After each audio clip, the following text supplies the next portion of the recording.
Hello,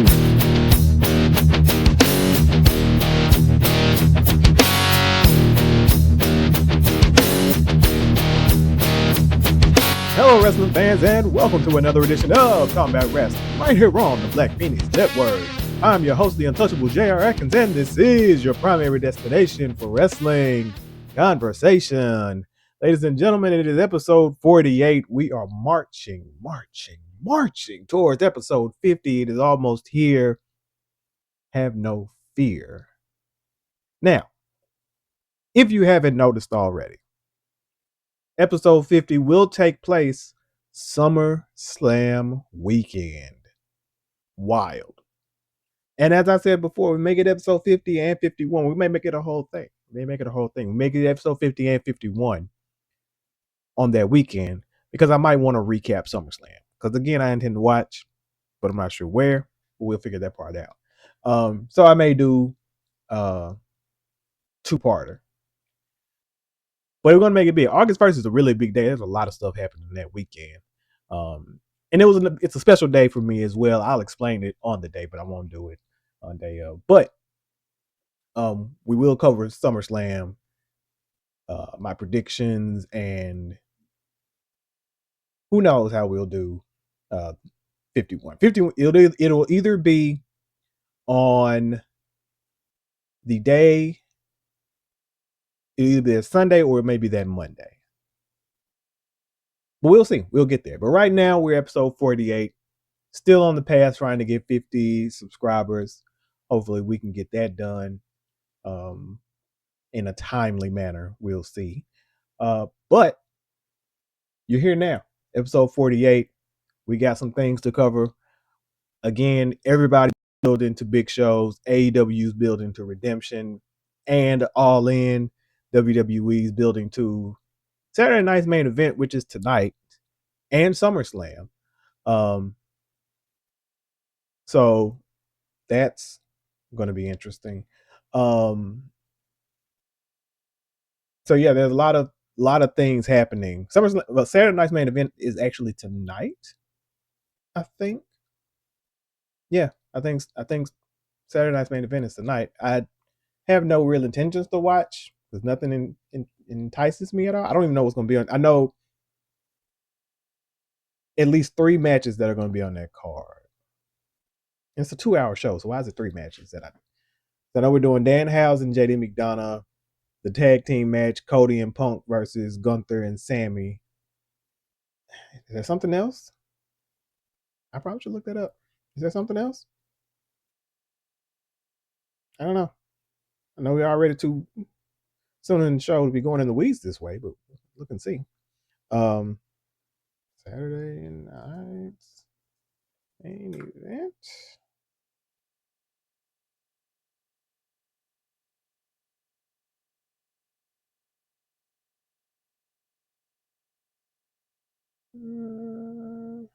I said Madison Square, so that's cool, I guess. What's on the card? Okay, women's tag match. Paige and Brie Bella taking on Fatal Influence. There's that. And we're getting the Bailey Lyra match. It's Saturday. So it's gonna be on Peacock. Okay, well, that makes sense, I guess. So they still got that thing, even though the stuff's not on there. Jalen Brunson will be there. They're gonna do some segment with Roman and Jalen Brunson. All right. So we're giving, I guess. All right. So that's tonight. Whatever. It's gonna be very New Yorkish. Very New Yorkish. That's cool. Nonetheless, we're gonna talk about everything that happened this week. Again, there's a lot. Did my light just I knew something happened there. That's strange. All right. Anyway, I'm sorry. I got something for that. I got something for that. I got to act like I ain't charged you up, G, because I have. Bear with me for 1 second. 1 second. Don't let that sit for a second. That's all right. I got enough light anyway. Nonetheless, we're gonna talk about everything that happened this week in the world of wrestling. Tilt that camera too. And my thoughts. I'm not gonna do predictions for Saturday night's main event because I don't care. And it's kind of all this stuff pretty no brainer ish, truthfully. But like I said, there's a lot of developments leading into everything. As usual, I will start with WWE because WWE is on WWE. Get the critical stuff out the way first. But you know what? Before I do that, because I jumped into it. I jumped into it too fast. You almost let me forget. First and foremost, if you're new here, if you're not new here, if you haven't done it yet, make sure that you like, you share, you subscribe, you leave a rating, you leave a comment, you leave a review. Substack, YouTube, Spotify, all or those three places for sure. Make sure that you do the things. The key is engagement. The key is engagement. The key is engagement. Make sure you do all those things. Again, we're on the road to 50. We're still kind of stagnant. I haven't done this. It's my fault. It's definitely my fault. But if you're watching, help me get there. We're, like I said, on the road to 50 subscribers on Substack, specifically on Substack. And I maybe need to widen that out to be Substack, YouTube, wherever. But because we're right now at 20 on Substack, so maybe I don't know, but 50 on Substack is the plan. We'll see where we can get. Because I know some people probably would prefer YouTube, and I probably should be pushing that more, but that's intrusive thoughts. Anyway, so make sure you do all that, and of course, I wouldn't forget why you all are here. It's time for the shirt of the day.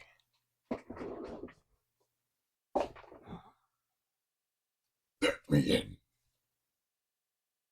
a little Bray Wyatt.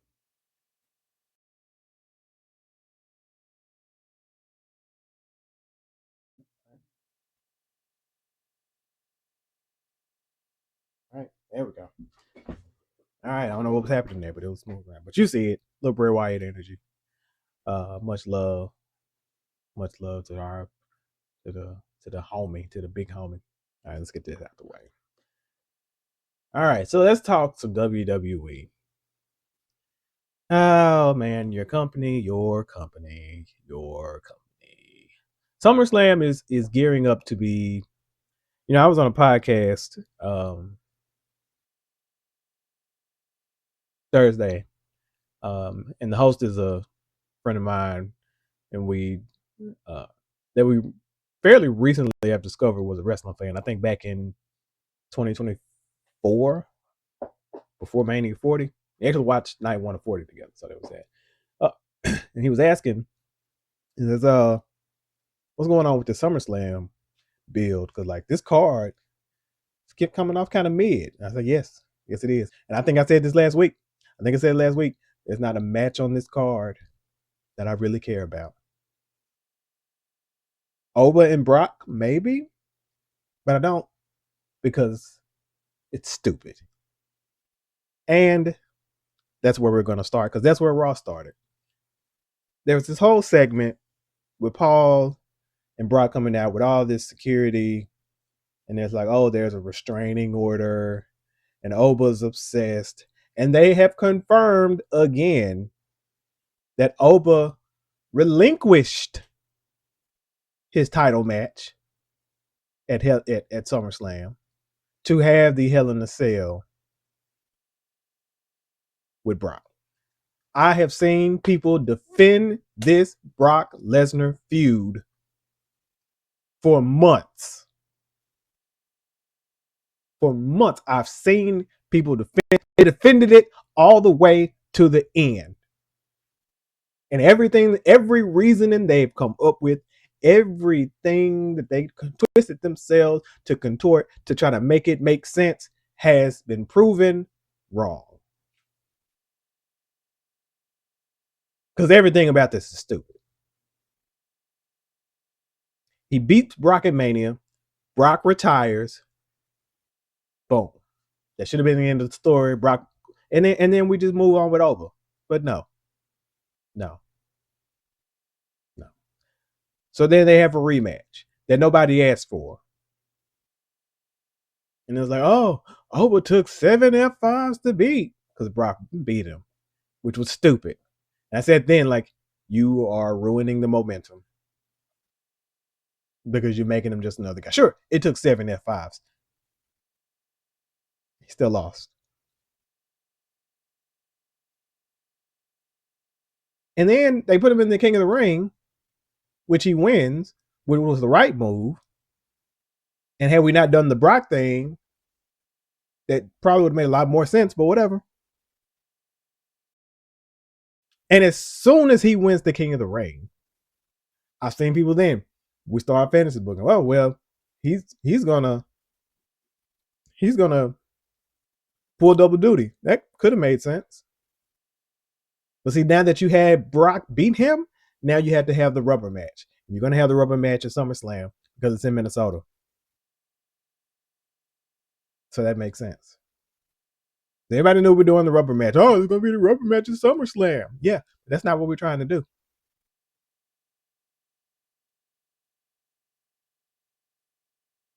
And so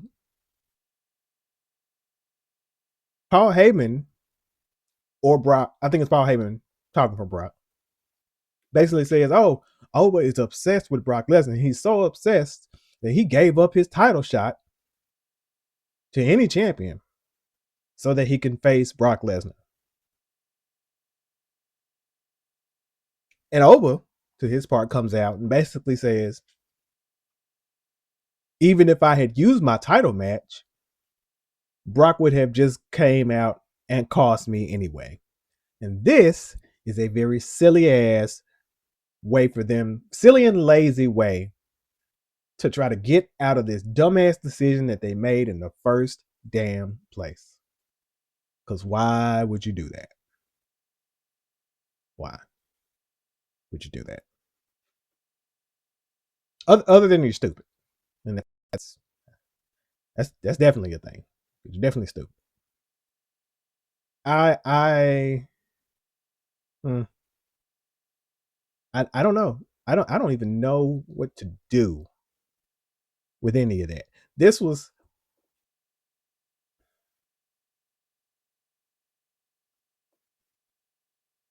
it's fair that I'm wearing, and I didn't even think of this, but it's fair because I usually when I pick these shirts out, I try to do something in theme of something that I'm going to talk about, some maybe subtle reasoning, something.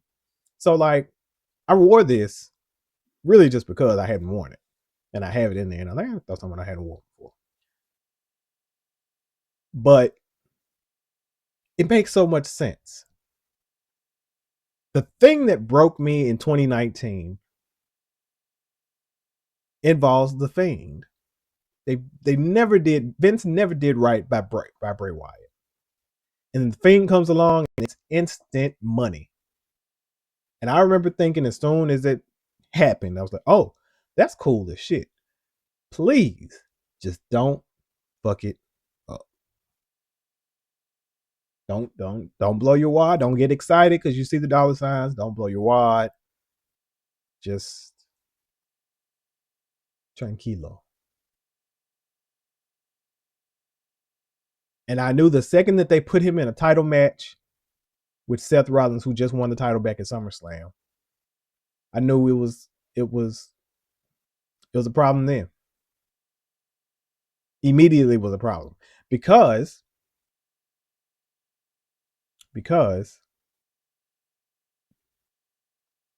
you have this horror movie villain who doesn't need the title.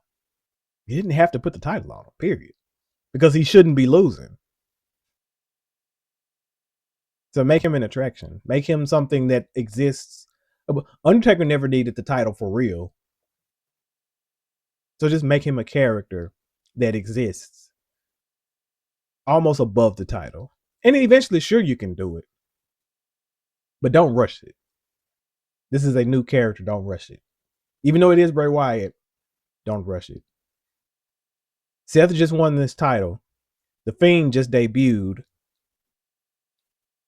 Do not rush these two into a match together that you can't at least cheaply finish your way out of some kind of way.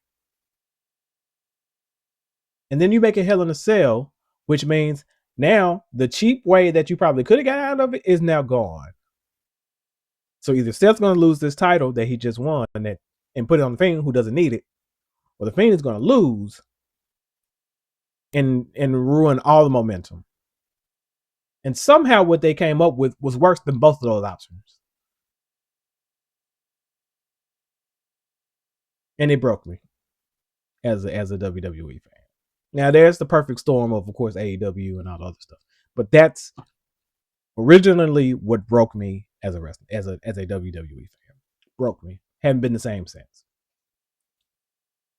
So it fits that I would wear this shirt because they're doing the same, almost exact same thing with Oba, except the other way around. Because now it's like, hey, fast track it. Now him, yes, fast track him to the title. But no, we are tying him up in the Brock Lesnar vortex. We talk about the Jericho vortex in AEW. The Brock Lesnar vortex is just as bad.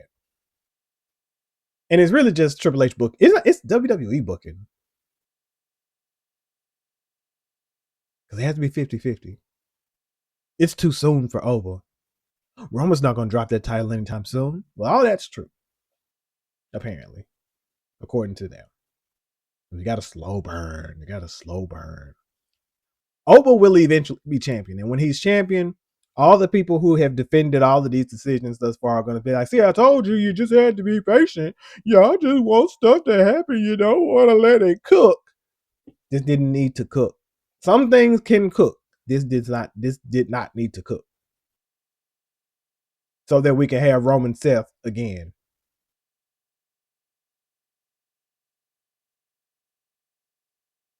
And apparently, I'm not one to care about this type of thing. Like I said, apparently Roman Seth ain't moving tickets, baby. And Oba and Brock ain't either. Because these tickets ain't moving like they want them to now. A lot of that probably got to do with the fact that they're probably dumb expensive, but that's neither here nor there. Cody and Punk. Liv and EO.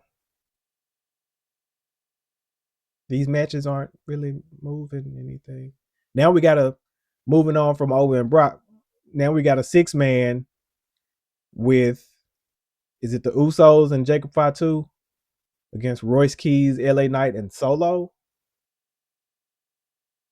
I'm not sure what's really going on there. That's kind of interesting. Because that whole story. So then we're still doing Bloodline stuff. Bloodline has been going on. We're talking about NWO.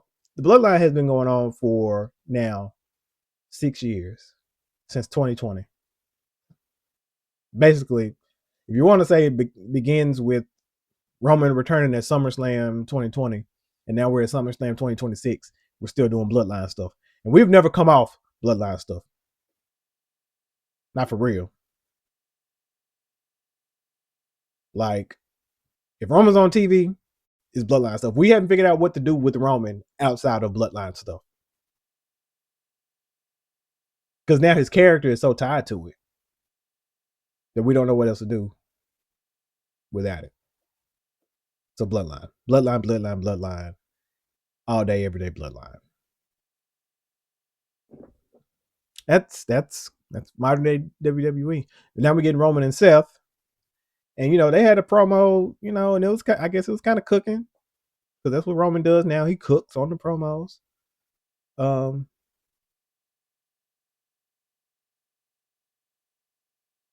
That's that.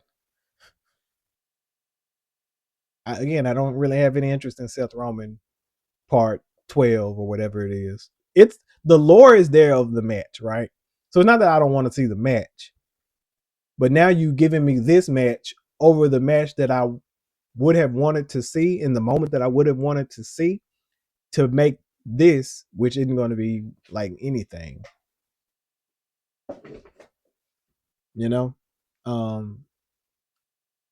for all intents and purposes, the Jacob Fatu story, I don't even know what we're doing there, because is the goal ultimately for Jacob Fatu to turn on Roman or something? Like, but we already done the matches. So are we trying to run Jey Uso again? But make him Jacob Fatu? Like, I don't even know what any of that is supposed to be. And it's not like a I need the answers now. But it's like, I can wait for the answers if the story makes sense. But if the story don't make sense, then what I don't even.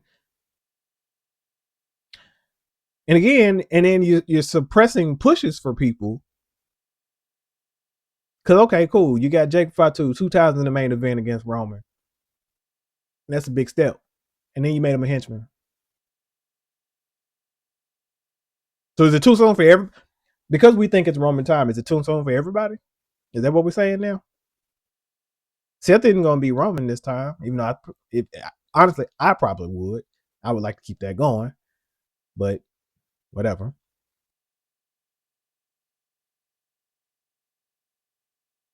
You people try to point to AEW and say, "Oh, it's the place for the young, whatever. It's alternative." But then they got all these old guys, in the company or as champion. You got Cope Christian as champion, and Kenny Omega's old, quote unquote, older or whatever. It's like, so we're not gonna say anything about, and it's not even about an age thing, but it's like, so you got Roman. I saw a stat that said, I can't remember exactly the amount of days, but between CM Punk, Cody, Seth, and Roman, there have been a little over only 100 days that one of those four has not been the champion since Roman first won the Universal title. Well, not first won it, but when he won it in 2020. Since then, there's only been like 100 days of anybody else's champion. And anybody else in that, so it's counting maybe Drew, Sammy, Gunther, Jay, Damian Priest are probably the only people who've had a run. And all those runs, with the exception of Sammy and Drew, all those runs were world heavyweight runs. Universal title is completely gone now. It's down, so it's just the WWE Championship or whatever, undisputed WWE Championship, and they had to create an entirely different title for other people to hold. So I don't know. WWE has a Roman Reigns problem because I didn't think he needed another title after he just broke the record for the other one. Like, what else was there to even do? We could have moved on and done a lot of different other stuff, but we wanted Roman Reigns as champion because people thought they wanted Cody, and apparently they don't want Cody, at least not as much as we think they do. So I don't know. That's a strange bird all the way around. So there's that. And like I said, we got this 6-man tag with LA Knight, Solo Sikoa, and Royce Keys against the Usos and Jacob Fatu, which I mean, okay.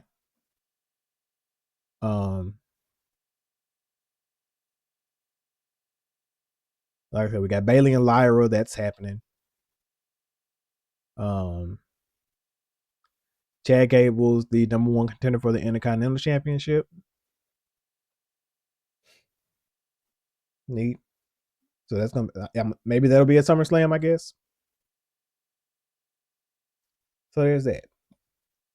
So I haven't seen anything from SmackDown. Normally I watch the highlights. I fell asleep early last night, so I did not get a chance to watch the highlights like I normally would. So we're gonna see this together. And I do know a couple of things that happened though. So I don't know everything.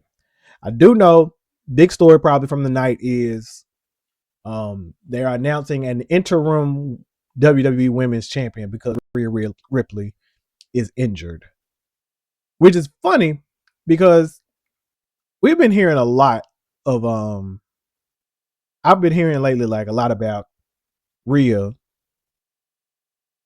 and her being injured and not being able to defend the title. And it's like, so what are they going to do? Are they going to strip her of the title? Because normally that's what they do. They strip you of the title. There probably have been some instances of like an interim champion because they've done belt versus belt things plenty of times. Biggest case here was the CM Punk walking out with the title and then crowning Rey Mysterio champion, which John Cena then beat him for, and then having the unification match of those two. Razor and Shawn Michaels, very similar situation.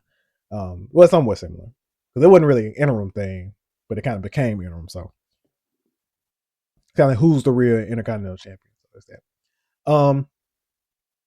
And it's going to lead to whoever comes back, they're going to do it when she's healed. They'll do the unification thing. It is a little strange for them to choose to do the interim thing because they don't normally do that. They usually will just strip you of the title. Um, I guess it's different strokes. I guess it depends on like what the injury is and that type of thing. If it's a longer term thing, AEW is kind of the same way. I found it odd that they made Willow um, relinquish that title when they have been so keen to do interim champions in the past with the men and women's world title. Now I guess they wouldn't do it for the mid cards, but go figure. So it's strange that they wouldn't strip Rhea when they stripped like everybody. They stripped Naomi when she was pregnant. They stripped Rhea when she got hurt the first time, and then maybe that's why. Maybe because like you don't want to keep doing that to her. But other people, again, other people have done that. So again, I it's not the first time they've done this type of thing. But I guess you got to do what you got to do. So, um, so they're going to have a ladder match, a women's ladder match for the interim championship. I know Jade beat Nia to qualify. Tiffany Stratton beat JC Jane, which apparently is, I saw a headline that said it's causing backlash from fans. Can't think of why that would be. I probably would have went with JC Jane too. However, because I feel like you do need somebody newish in there. It shouldn't be like a thing of like all the quote unquote top. Like Charlotte's probably going to be in it. Um, because Nia has another qualifying match against Charlotte.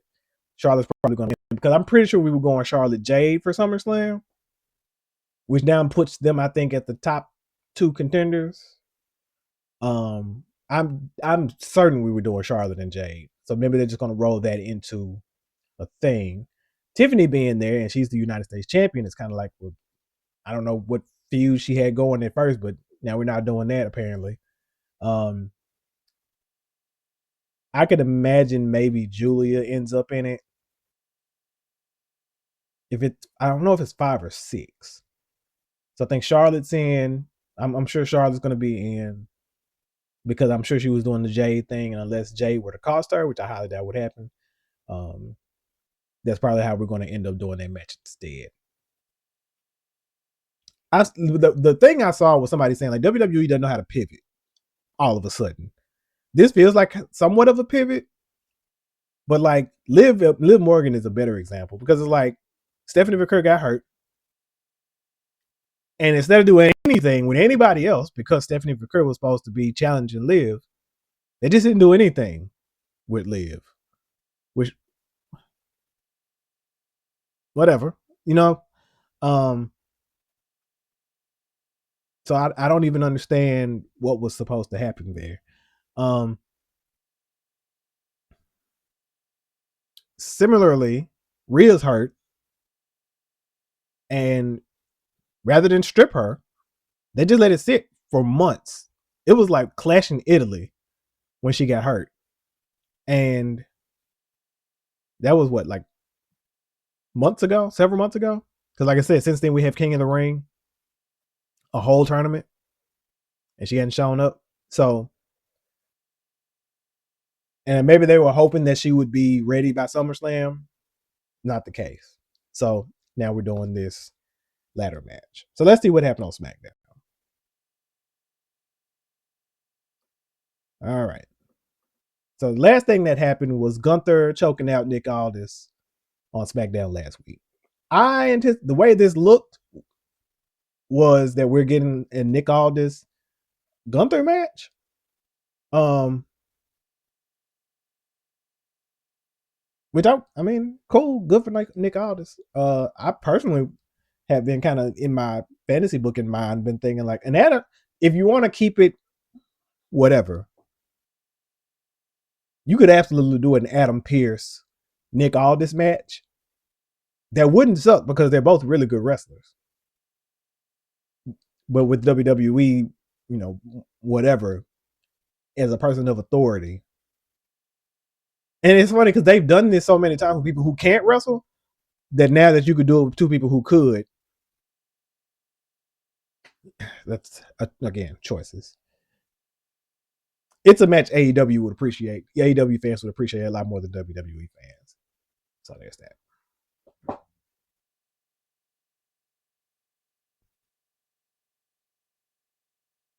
So Gunther comes out talking, yada yada yada.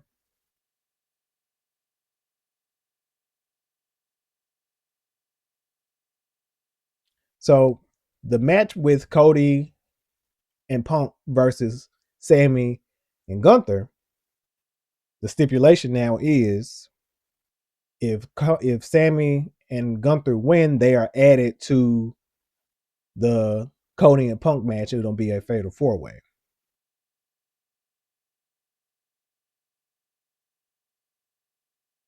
All right.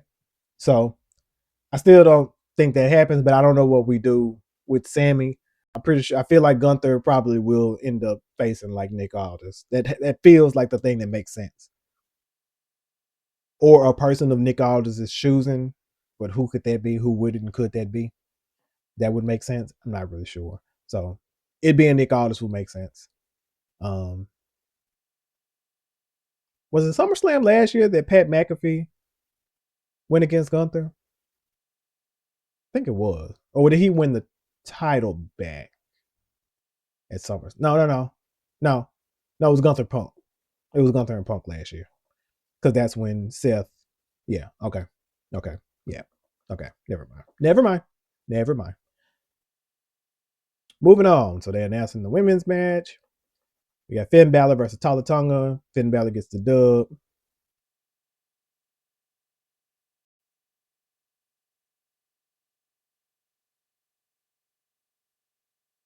Okay, so there's backstage segment with Damian Priest and CM Punk. Yawn. Of course, it's a qualifier. Tiffany Stratton, JC Jane. Baron Corbin, who's back, sends a warning to Trick Williams and Carmelo Hayes. So now he's involved in the United States title picture. Okay, cool. Okay. So now this makes sense. So Jade Cargill and Nia Jax. Jade wins because Charlotte interfered. Nia Jax attacks Charlotte. Jade Cargill hits Jade on Charlotte. Okay, got it.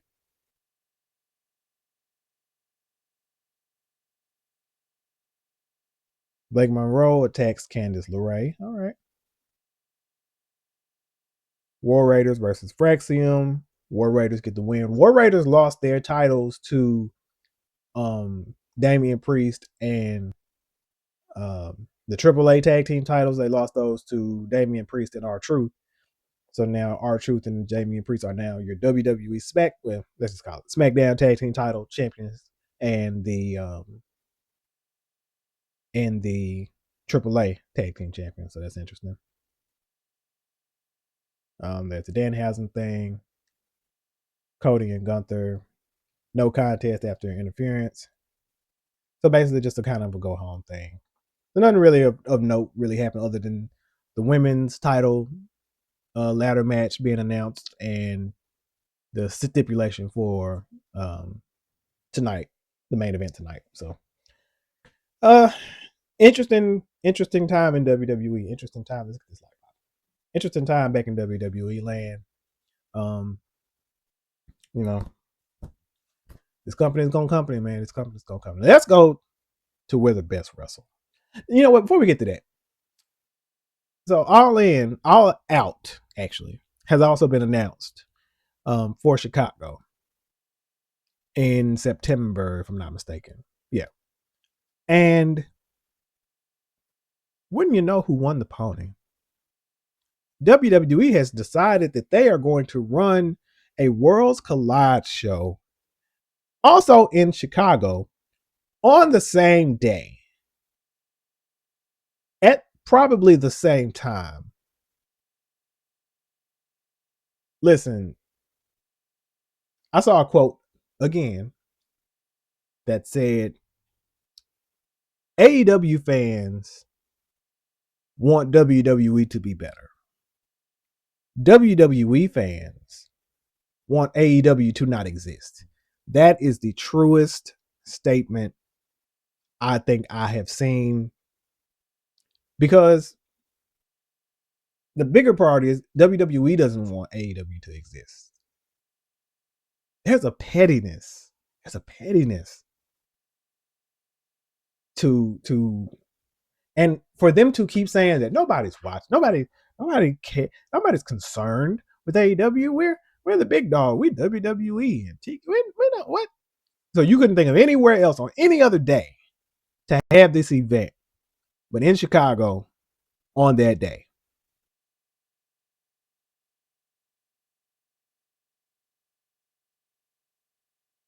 I don't even think you splitting the fan base, dude. Like, well, maybe you are. I don't know. If you're a wrestling fan, it might be tough. But it's funny because it's never actually like WWE. They keep sending like NXT and AAA to try to counter program AEW. But they never will like actually put WWE stuff up against, like, you know, Great American Bash, I think it was, went up against Forbidden Door. Like, why would you do that? You know. So anyway, let's go back to the world of AEW, man. We're the best wrestlers. Where we left off, Kenny Omega is your new AEW World Champion after a great match. Kyle Fletcher is your new international champion, again, after a great match. Will Ospreay is heading to Wembley. Redemption is on the way, so we're not sure what's happening there. And the saga continues. So we open up. What we open up with? Let's see. So we open up with another segment. Moxley, Will Ospreay in the back. Moxley basically telling them, "Hey, the hard work's done. Now the thing is, you have to pull the trigger no matter who's in front of you." Moxley has a very interesting position in this main event story, because he's kind of like doing this kind of puppet master thing, low key. It's very interesting. We get Cage and Colt versus Willie User, Danny Garcia. Cage and Colt, of course, come out and get the win. Great to see them back on TV though, in a match with the young guys. You know, really playing their craft. Christian's still good, absolutely underrated. And yeah, I think he always has been, but absolutely underrated. Afterwards, we get the Dogs coming out and attack. Bang Bang Gang show up to make the save. Jay White has the shillelagh. That causes the Dogs to retreat.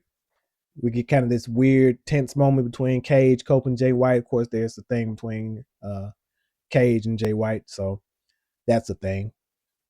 It feels like the Jay White turn is eventually coming, and we're just not sure when.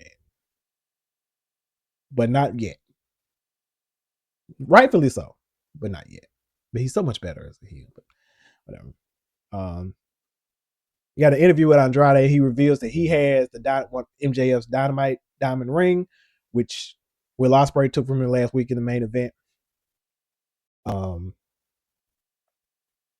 Conglomerate. We got another backstage segment. Conglomeration, basically saying like, "Hey, we need some challengers."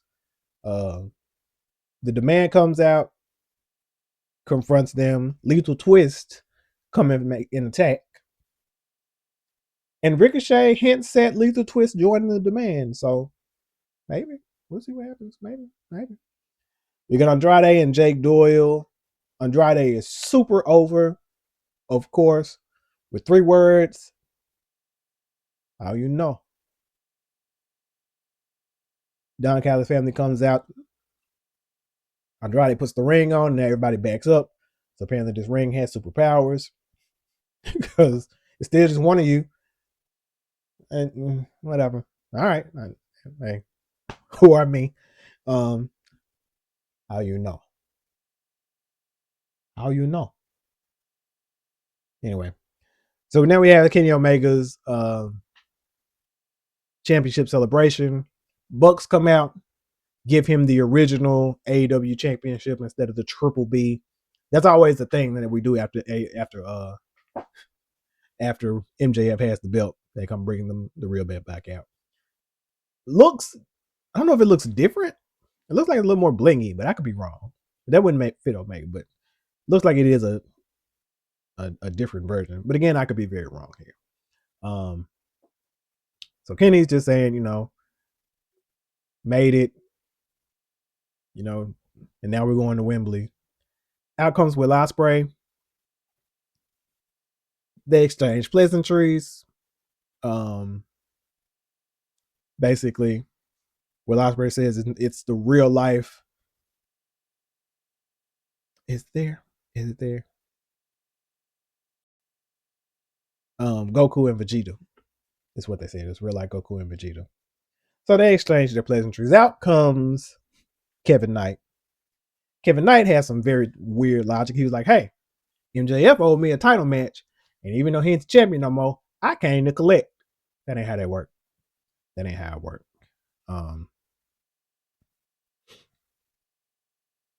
Kenny Omega like, that don't even make sense, dude. But hey, I see all the potential in you, but you hooked up with Don Callis. I made that mistake too. So you don't have to. You don't need him. Because everybody sees the potential. We know you don't need Don Callis. So, as reports that I had read like a day or two prior to this, it is now official. At Redemption, it'll be Kenny Omega versus the Jet, Kevin Knight. I've seen people say like this isn't a pay-per-view match. Maybe not. But let's not forget, like one of Hangman's first matches after he won the title was Kyle Fletcher. And it did wonders for Kyle Fletcher.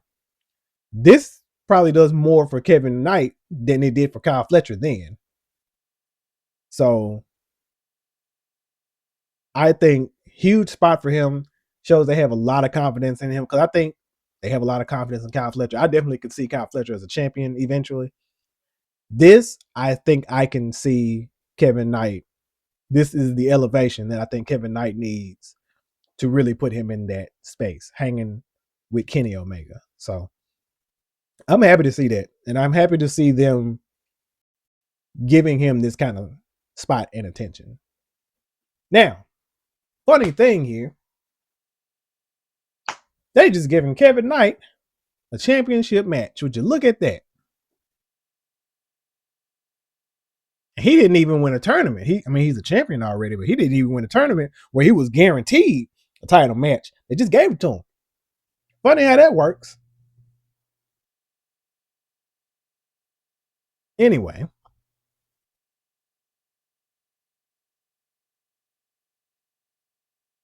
so Kevin Knight goes for a cheap shot, tries to get out of the ring. Darby attacks him.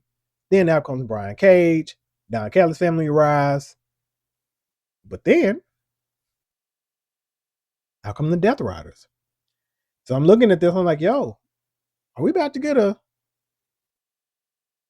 8-man? Darby, Will Ospreay, Kenny Omega, and Moxley taking on like Kevin Knight and 3 people from Don Callis family? Brian Cage. Who was it? Brian Cage and let's a couple other people. So I'm like, is that what we getting in is that what we getting next week? In Nashville? No, it's not. No, it's not. Moving on. Next, we had a quick little squash. Brodito versus Aaron Solo, Nick Comoroto. Brodito gets the win. Heading in the back, Brodito kind of brushes up on Kyle Fletcher, kind of rubs him the wrong way. So next up, we had Kyle Fletcher and Commander. Boy, howdy. For the sickos, for the sickos, for the sickos. That match was insane. I was at work watching this match. Literally points of me being like, oh, shit. And I never thought Commander had a chance. But sometimes the journey is worth knowing the outcome. Because, boy, let me tell you, Commander put on a show. A show. This is why I say Kyle Fletcher's a future champion. But it's also like the dance partners that he has. He makes magic. And, hey, oh, man. If you love wrestling for real, like I love stories and characters and interests. I love all the stuff that WWE does or is supposed to be the kings of, right? I love all of that. I do. But that in-ring got to hit. That in-ring has to hit. There's a different thing there. I like stories that make sense. And AEW typically does stuff that makes sense. And even if it doesn't, the in-ring will get you there. The characters will get you there. Because their storytelling happens a lot in the ring. So there's that. Anyway, this match was amazing. Kyle gets the win. Out comes Takeshita to get his pound of flesh on Kyle Fletcher. Then out comes Okada, gives him the Rainmaker. Now Brodito comes out. We get this weird kind of standoff between Okada and Kyle Fletcher over the international title. Interesting. So then we get a promo.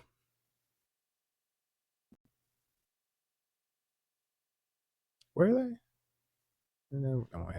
So next we get a promo. Chris Jericho basically saying,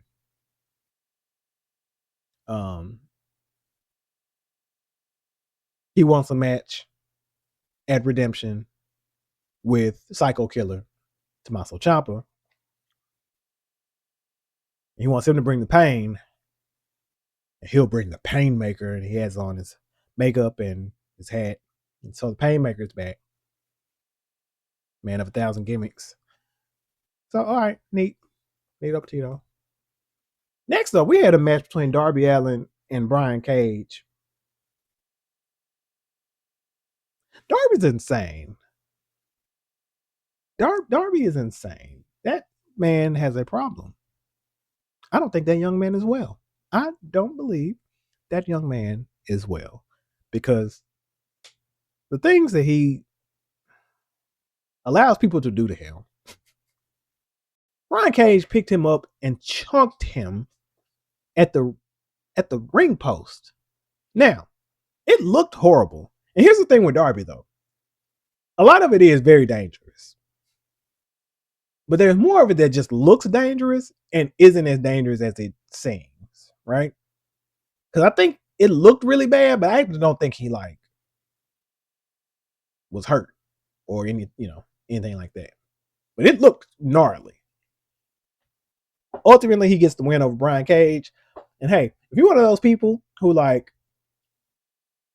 hates Darby matches when he goes against guys like Brian Cage, I understand. He's a very tiny man, and Brian Cage looks like he ate several tiny men. He's huge, and Darby won. But that's wrestling, right? That's the story of wrestling. So go figure. And the next up, we had Kyle Fletcher basically challenging Bandito to a match at Redemption. The whole time, Okada's in the background kind of giving them this side eye like, hey, because Kyle's kind of going on like, I'm going to be the greatest international champion ever and, all this thing. And then Okada's like, hey, I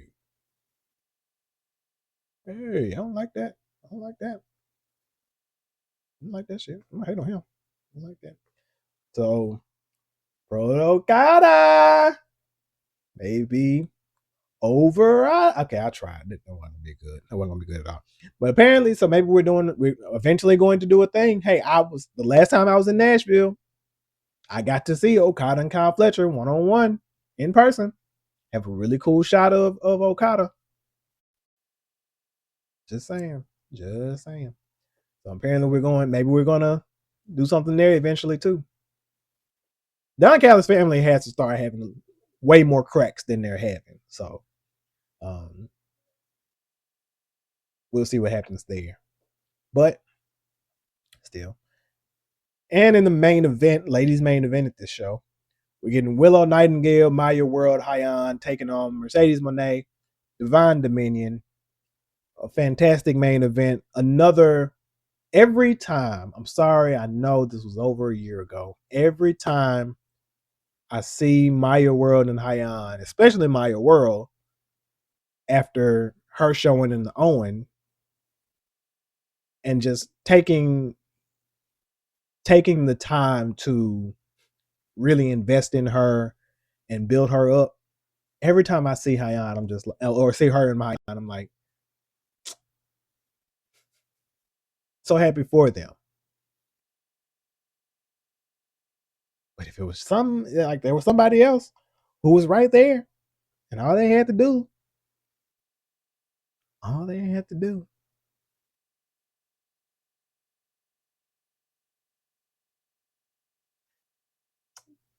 the lesson to be learned: take the opportunities when they are given.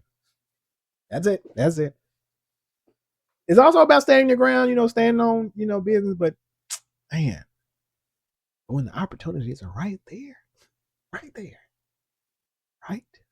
Whatever.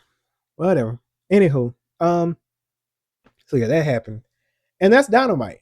So now we have a much clearer idea of what is going to happen at Redemption. We got a better, clear shot of what's happening at Redemption than I actually know what's happening on Dynamite next week, which is strange because they usually announce a lot of stuff for Dynamite. Well, I do know that we're getting, from what I mentioned earlier, we're getting the Darby and Kevin Knight match for the TNT Championship next week, and I thought that would have been the Redemption match, but apparently not. We're doing that next week. Kevin Knight's, of course, going over, especially now that he has a match with Kenny Omega in like 2 weeks or whatever it is. Or is it next weekend? Yeah, next weekend. Yeah. So, of course, Kevin Knight's going over next week on the go home. Yeah, because next week is the go home. The Nashville show is the go home to Redemption. So, yeah. So now we have, like I said, a clearer view. So I'm back on Dynamite. Dynamite next week in Nashville that I may or may not be going to. Maybe. What has been announced so far is, like I said, Darby, Kevin Knight, and out of that, we're getting a trios match with Will Ospreay, Kenny Omega, and Moxley versus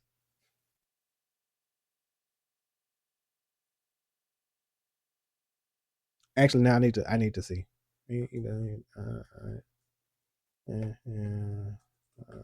Let's see if I can find that.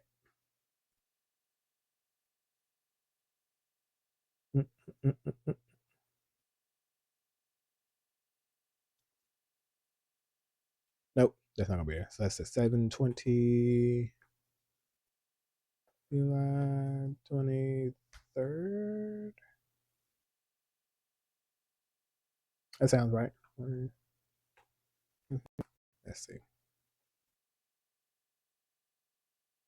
Nope, that's wrong.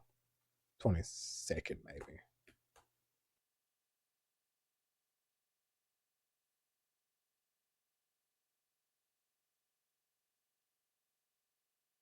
Yep, there it is. Boom, there it is. Got it. It's fine. Don't worry. Fine.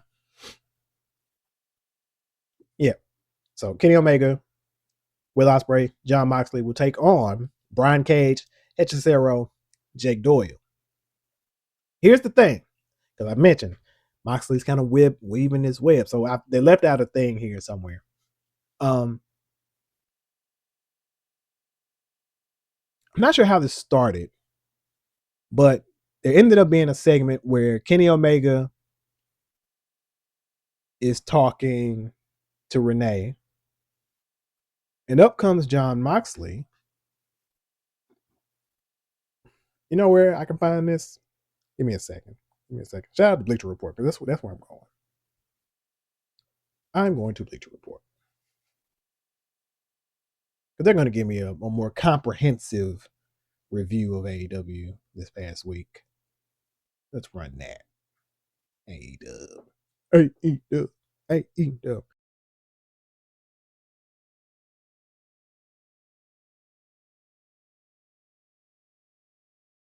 If I take this time to go subscribe, leave a rating, a review.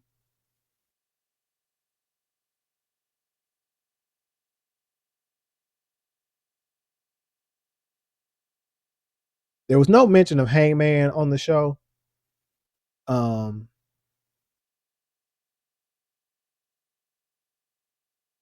Yeah, there was no mention of Hangman on the show, even though he just returned.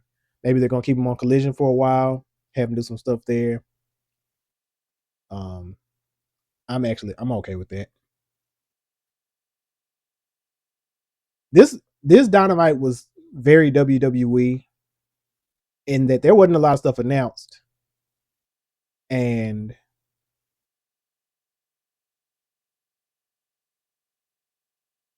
okay, I'm gonna get to that too. There wasn't a lot of stuff announced, but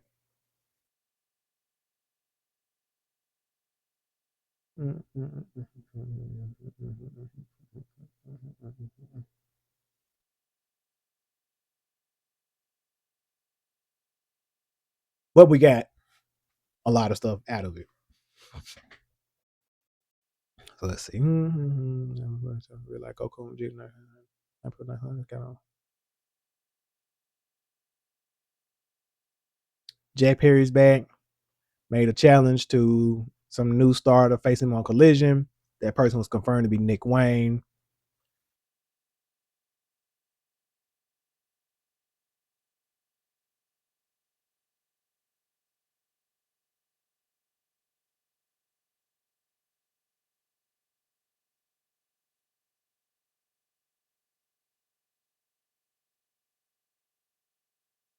Mm-hmm. Okay.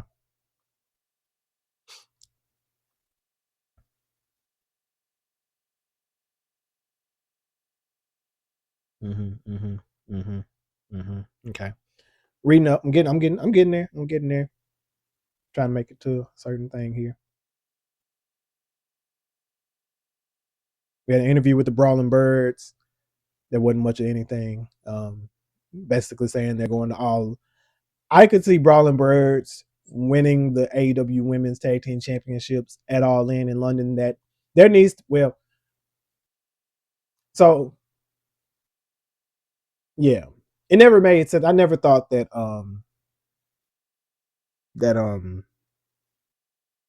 Alex Windsor was going to win the Owen or the title in London. Them winning the tag team titles though could absolutely be deserved for both of them, for Jamie Hayter and Alex Windsor, and a great story if Will or when Will wins the title in London as well, in Wembley as well. So kind of having both of them having a moment with both of them with their title belts, I think that'll be a cool close there. Um,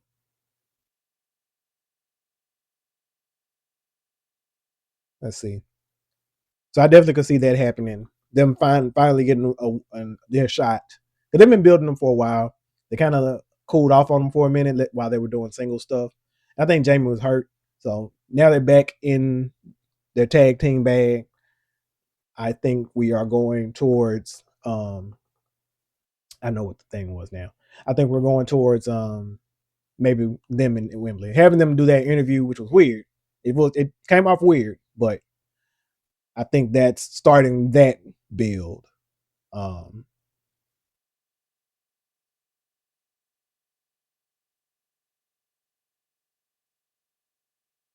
So let's see what else we got. All right. Kenny Omega talked to Renee Paquette about Kevin Knight. Darby interrupted to warn Omega that the jet cannot be saved. John Moxley arrived and agreed with Darby and basically said, some people just are who they are, no matter how much they try to change. Which, while he was agreeing with Darby about Kevin Knight, it seemed to be a shot or a warning to Kenny Omega. So Moxley's kind of doing this puppeteer thing because he's already got Will Ospreay, and now he's kind of interjecting himself in Kenny Omega, and Moxley has been at the center of all the interactions, or not so much at the center, but yeah, at the center of all the interactions between Kenny and Will since Will has been hanging with the Death Riders. So it's a very interesting dynamic that is added to this story that I think, again, it's just a very interesting dynamic that it there's layers here. Because again, are we waiting for the eventual Moxley turn on Ospreay? What happens on the Dynamite after All In? What happens at All Out? Right? What, remember the last time, when he wasn't Death Rider, but like All Out, if I'm not mistaken, is where Mox turned on Bryan Danielson. Mox and the Death Riders turned on Bryan Danielson after he won the title at All In. Could we see a repeat of some sort, maybe? So the Will Ospreay Death Rider story is very interesting, and how it all seems that it will play out seems very interesting as well. What if? There's some interesting things happening here. I'm not sure what is going to happen here, but it's a good. I'm not sure. I'm intrigued because it's not like, oh, they're going to do the thing that doesn't make sense. It's just like, okay, so what are we doing next? So how is this going to play out? There are interesting pieces that I'm interested to see how they play out, as opposed to like, and I'm not even trying to make it to WWE AEW thing, but there's stuff in WWE that's like, okay, the pieces are here, but I don't have faith in you to do the right thing with the pieces. And if you do it, I'm more like, oh, that's interesting. Versus when they do the thing that you know isn't going to make sense. Because again, when they had them do the second match with Brock and Oba, I said, they're going to screw this up. Because Brock's going to get the win. And then I knew it. When I made my predictions, I knew it then. I'm like, I know what they're going to do, but I know what they need to do.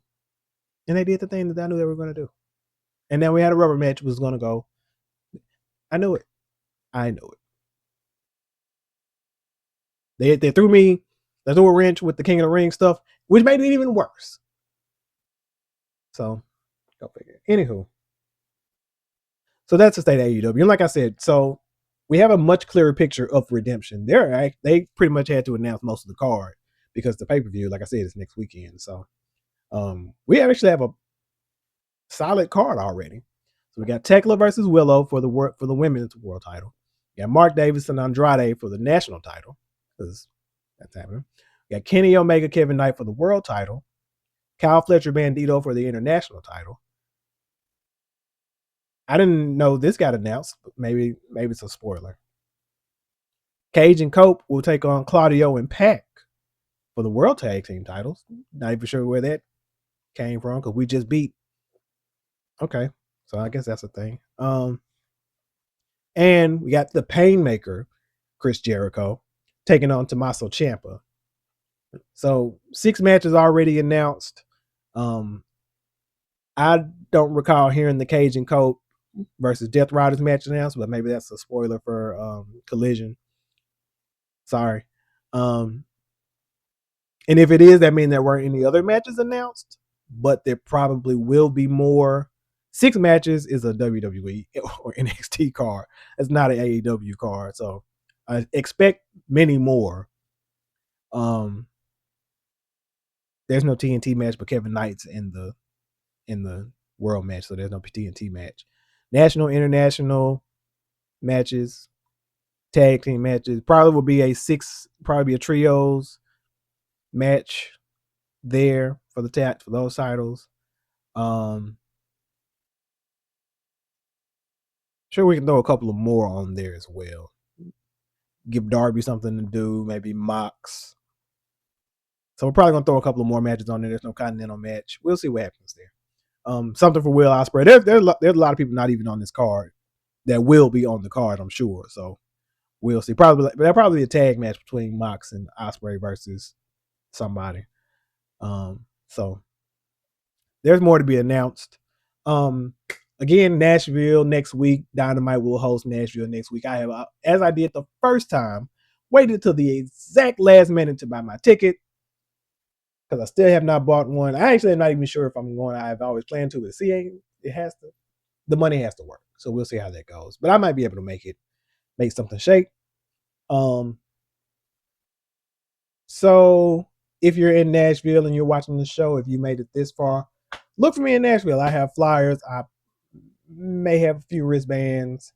So I'll be there in the building, maybe. Stay tuned.